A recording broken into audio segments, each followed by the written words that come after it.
In the shadows of 18th-century financial markets, long before Wall Street existed, a silent scheme unfolded, one so cunningly engineered that historians still debate how its hidden architects escaped scrutiny. What if the world's first global financial panic wasn't an accident of exuberance, but the result of deliberate manipulation? Today, we uncover the forgotten plot that shook empires, bankrupted merchants, and forever changed how markets operate. Before we begin, hit the like button, subscribe for more deep financial history, and prepare for a journey through deception, ambition, and the dangerous birth of modern speculation. This documentary explores how a small circle of elite brokers, royal insiders, and shadow financiers exploited the earliest stock exchanges, Amsterdam, London, and Paris, to create artificial booms and devastating collapses. We revisit scandals masked as market cycles, fortunes built on misinformation, and traders who weaponized rumors as financial tools. The story unfolds over cargo ships, colonial wealth, and geopolitical rivalries that made speculation irresistible. By the end, you will see how a handful of men created financial chaos that crossed oceans. Like, comment, and subscribe as we expose the secret machinery behind the first global panic. At the center of the crisis stood the Dutch East India Company, the world's first publicly traded corporation. Its shares were the crown jewels of global commerce, profitable, prestigious, and deeply entangled with European power. But beneath its success, manipulation thrived. Wealthy insiders hoarded trade information, leaking selective details to drive prices up or down. Merchants received news months late due to long voyages, making markets vulnerable to misinformation. This imbalance allowed elite traders to influence prices with whispers. Through this asymmetry, the seeds of panic were planted, quietly, deliberately, and dangerously early in financial history. Amsterdam's brokers quickly learned that rumors were more valuable than ships. A fabricated story about a naval victory could inflate share prices overnight. A whispered claim of lost cargo could crash them just as fast. Manipulators controlled both narratives. They purchased shares during artificial downturns, then released good news through paid pamphleteers. Newspapers became tools for orchestrated deceptions. By the time truth arrived months later, insiders had already profited. This control over information created volatile, unpredictable markets, perfect conditions for calculated instability, and the makings of the world's first international financial shock. The London Stock Exchange, then informal and unregulated, became the next battlefield. Traders gathered in coffeehouses, where information spread through gossip, coded messages, and handwritten bulletins. Without standardized reporting, brokers manipulated prices with ease. One clique, later called the Alley Consortium, exploited colonial war rumors to create frenzied buying. When they suddenly dumped their positions, markets collapsed. London merchants blamed foreign investors. Foreign investors blamed speculators. But behind the confusion, the manipulators had already sailed to Amsterdam to repeat the cycle, turning two financial hubs into interconnected engines of instability. Paris soon entered the web of speculation. Here, aristocrats and financiers engaged in high-stakes stock gaming fueled by extravagant royal spending. French markets relied on Dutch and English news, making them perfect targets for manipulation. Intermediaries translated foreign reports, altering key details to spark panic or excitement. Speculators used hired writers to deliver forged letters describing fabricated victories, plagues, or economic crises.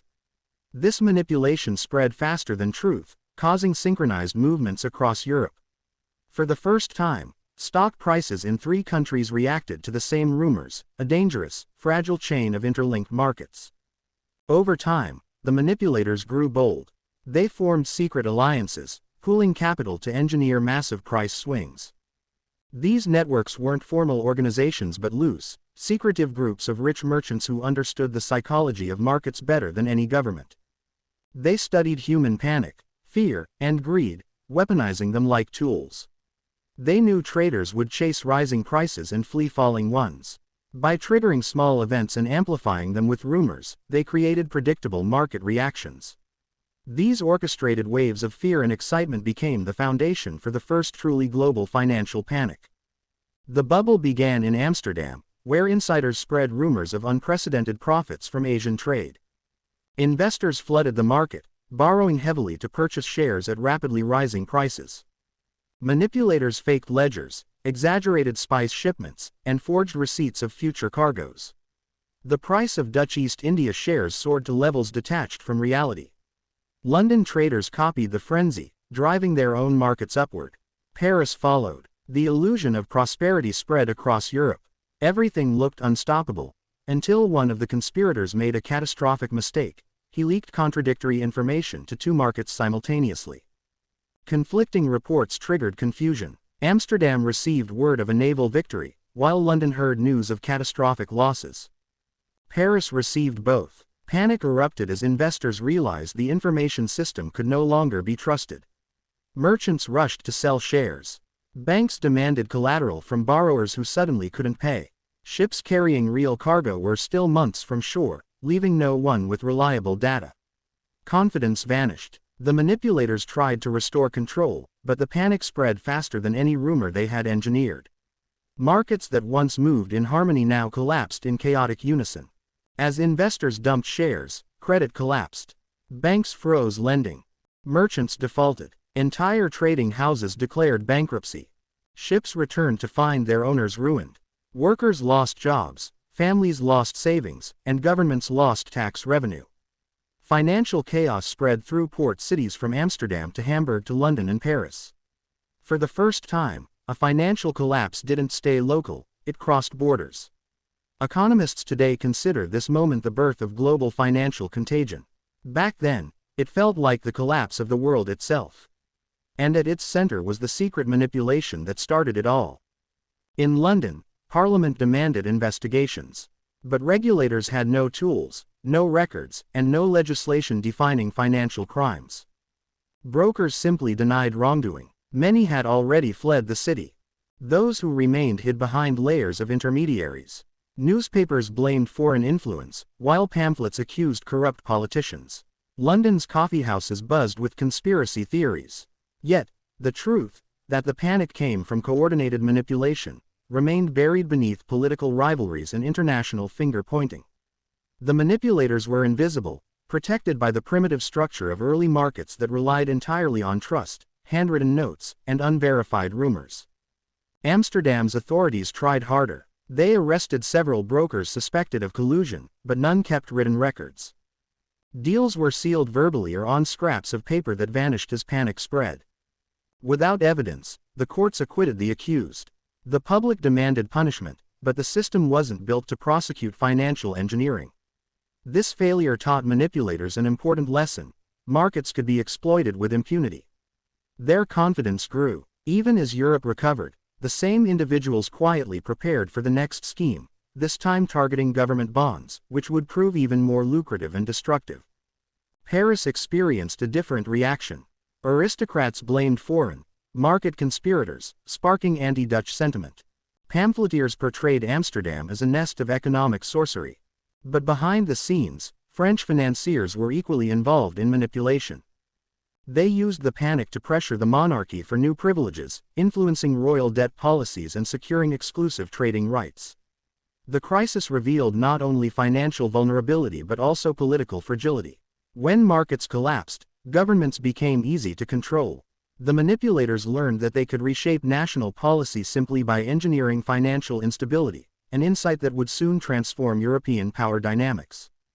Over time, historians uncovered fragments of evidence, letters, diaries, coded messages, that hinted at the manipulation behind the crisis.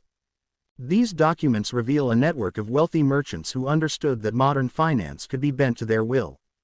Their scheme wasn't a single event but a pattern of coordinated actions across borders. They exploited early globalization, weaponized information delays, and triggered fear on an international scale. This wasn't just the first global panic. It was the first demonstration of how unregulated markets could be manipulated by those with capital, connections, and a ruthless understanding of human psychology. The first global financial panic didn't happen by accident. It was engineered, quietly, deliberately, and with devastating consequences. Its manipulators vanished into history, but their strategies remain embedded in modern markets: information asymmetry, speculative bubbles, cross-border contagion, and psychological manipulation. Every crisis since echoes the first one. As we close this story, remember that markets are powerful but fragile, built not only on money but on trust. When trust is exploited, collapse follows.